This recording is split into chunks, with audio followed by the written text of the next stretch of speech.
si Satoshi Kusama. Siya po ang leader ng Shiba Inu ecosystem. Ay nag-post po siya ng isang misteryosong mensahe sa kanyang X account na may salitang Growvember. Ayan, Growvember. Marami pong community members ng Shiba Inu ang nag-speculate na ito ay isang sinyales ng posibleng pagtaas ng halaga ni SHIB ngayong buwan ng November. Sa kasalukuyan, kahit na ang comment section ng post ay nakalak, ang post po ay umabot na ng mahigit 28,600 na views, 1,046 na likes at 236 na repost. At ayan po ang siyang ating pag-uusapan sa video na ito. Pero bago po tayo magpatuloy ay nais ko lamang po munang bigyang linaw ang aking disclaimer kung saan ang nilalaman po ng video na ito ay hindi po ito isang financial advice. For education and information purposes lamang po ang layunin nito. Ayan, unang-una ay ano nga ba ang ibig sabihin ng Growvember? Ayan. Ginawa po niyang Growvember, yung November. Ang Growvember ay tila isang coin term na nagsasabing ang pag-asang pagtaas ng halaga ni SHIB ngayong November. Ngayong buwan ng November. Or sa madaling salita ay ibig pong sabihin nito ay lalago ang presyo ni Shiba Inu ngayong buwan ng November. Ang salitang grow ay nangangahulugang pag-unlad o pagtaas at ang Vember naman ang siyang nagmula sa November. Kaya Growvember ay maaring ipakahulugan ng isang buwan ng pagtaas o paglago para kay Shiba Inu. Ngayon ay bakit naging bullish ang community ni Shiba Inu? Marami pong mga factors ang siyang nagdadala ng positibong pananaw kay SHIB sa buwan ng November. Una, sa kabila po ng pagbaba ng 4.20% mula sa simula ng buwan, si SHIB ay nakaranas po ng 5.53% sa loob ng nakaraang 7 araw at 3.94% naman sa nakaraang 24 na oras. Pangalawa, ang mga investors ni Shiba Inu ay umaasa na ang resulta ng US presidential election ay magdudulot po ng positibong epekto sa presyo ng mga cryptocurrencies. Lalo na kung si Ginoong Donald Trump na isang pro-Bitcoin candidate ang siyang manalo. Ngayon ay ano naman po ang sinasabi ng mga eksperto sa crypto? Bukod po kay Ginoong Kusama ay maraming mga crypto experts na rin ang siyang naniniwala na magiging maganda ang takbo ng November para sa mga cryptocurrencies.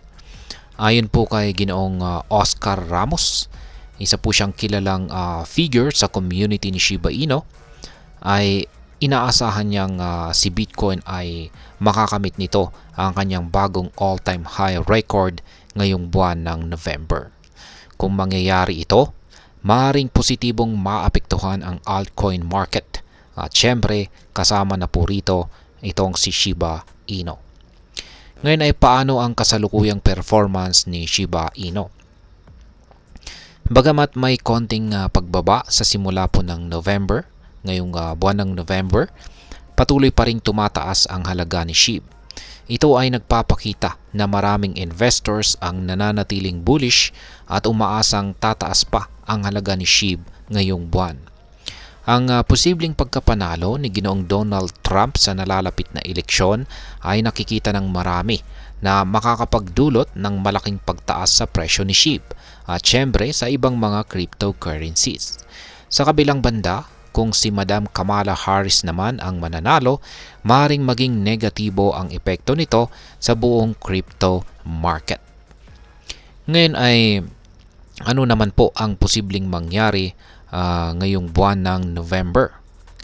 Ngayon pong buwan ng November ay marami pong mga crypto enthusiast ang nag-aabang sa magiging galaw ni Shiba Inu at maging iba pang mga cryptocurrencies.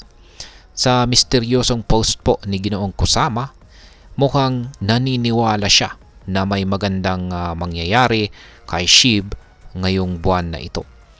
Gayun din, ang inaasahang pagtaas ni Bitcoin ay posibleng magdala ng positibong epekto sa buong altcoin market.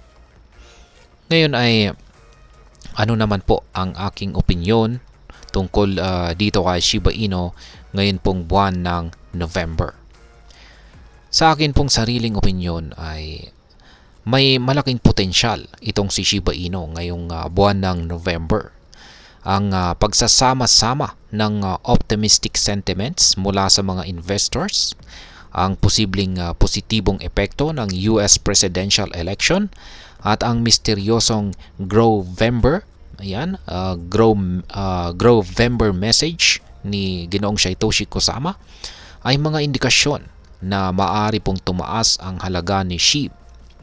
Gayunpaman, mahalaga pa rin na maging maingat at mag-research bago gumawa ng kahit anumang investment decisions. Ngayong buwan ng November ay tila isang exciting po na buwan para kay Shiba Inu at sa buong crypto market. Ang mensahe po rito ni Ginoong Kusama at ang anticipation ng buong community ang siyang nagdadala ng positibong pananaw. Ngunit, gaya ng lahat ng investments, ang trading po, pagtitrade sa cryptocurrencies ay laging may kasamang risk po yan. Kaya mahalagang maging updated at informed sa lahat ng mga developments bago po tayo magdesisyon. At ayan po mga ka-crypto, hanggang dito na lamang po tayo sa video na ito. Sana po ay inyong nagustuhan ang aking paliwanag sa video na ito. Kung inyo po itong nagustuhan, pag-click lamang po ang like button nito. Para naman po sa mga bago lamang dito, kayo po ay aking inaanyayahan para mag-subscribe. Pag-click na rin po ang bell icon nito dahil ito po ang siyang magsisilbing notification nito sa mga bago kong videos na akin pong ina-upload sa aking YouTube channel na ito. Marami pong salamat sa panunood. Ingat po tayo lagi at God bless po sa ating lahat.